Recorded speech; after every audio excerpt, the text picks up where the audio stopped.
नमस्ते मैत्रिणींनो, स्त्री मंत्रा या चॅनेलमध्ये आपले खूप खूप स्वागत। आज नवरात्रीचा 8वा दिवस। आज माता महागौरी हिची पूजा करण्याचा दिवस। पूर्वी माता पार्वतीने शंकरांना प्रसन्न करून पती म्हणून मिळवण्यासाठी कठोर तपस्या केली। तिची तपस्या इतकी कठोर होती की वर्षानुवर्षे तिने फक्त पाने खाल्ली आणि नंतर तर ही पाने खाणेही बंद केले आणि फक्त वारा घेऊन ती जगू लागली। या कठोर साधनेमुळे तिचे शरीर काळसर आणि उग्र झाले।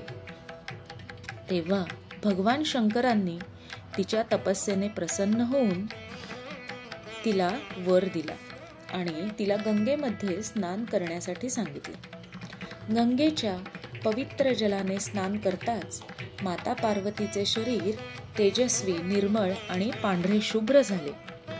या सुंदर गौरवर्णाच्या स्वरूपामुळे तिला महागौरी हे नाव मिळाले। मैत्रिणींनो, स्त्री मंत्रा या चॅनेलवर नवरात्रीच्या आधुनिक कथा या सिरीजमध्ये आज आपण ऐकणार आहोत माता महागौरीची आधुनिक गोष्ट। तुम्हाला या गोष्टी कशा वाटल्या हे नक्की कळवा। स्त्री मंत्रा या चॅनेलला लाईक करा, शेअर करा आणि सबस्क्राईब करा।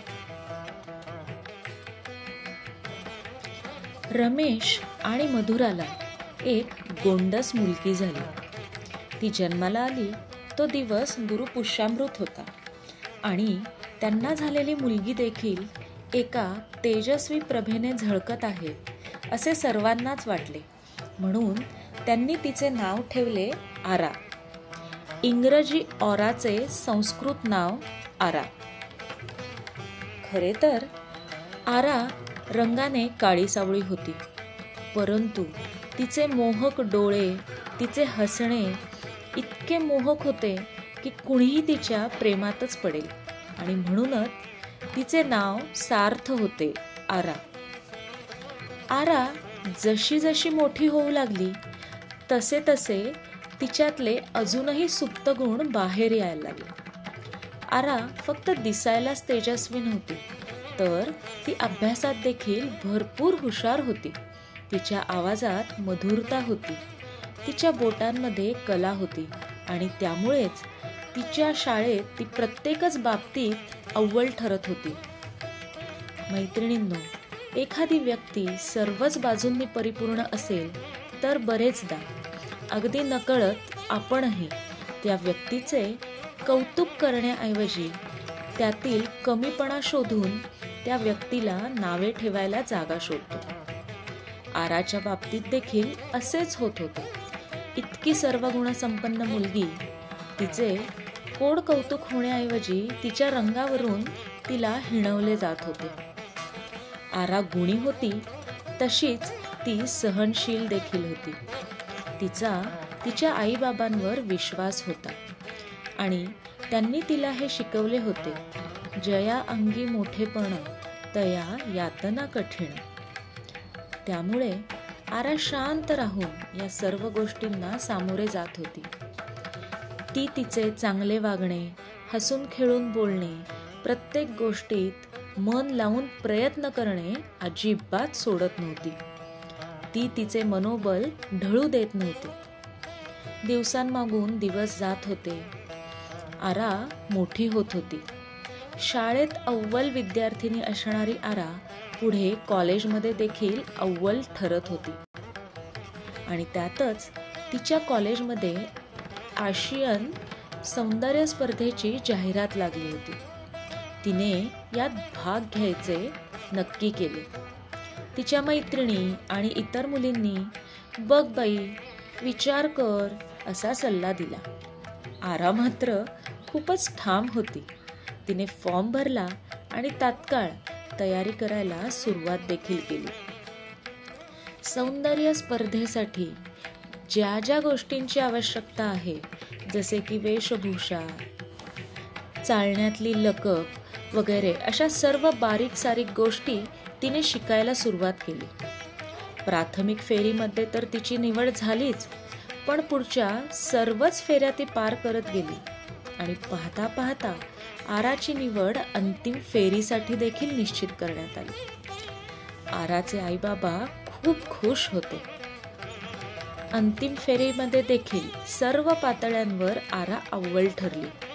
आता शेवटच्या 3 मुलींमधून प्रथम क्रमांक निवडायचा होता आणि यासाठी प्रत्येकीला प्रश्न विचारण्यात येतात. आराचा नंबर आला. आराला विचारण्यात आले की तुझा रंग काळा असताना तू या स्पर्धेत सहभागी होण्याचा निर्णय घेतलासच कसा? आरा हसली.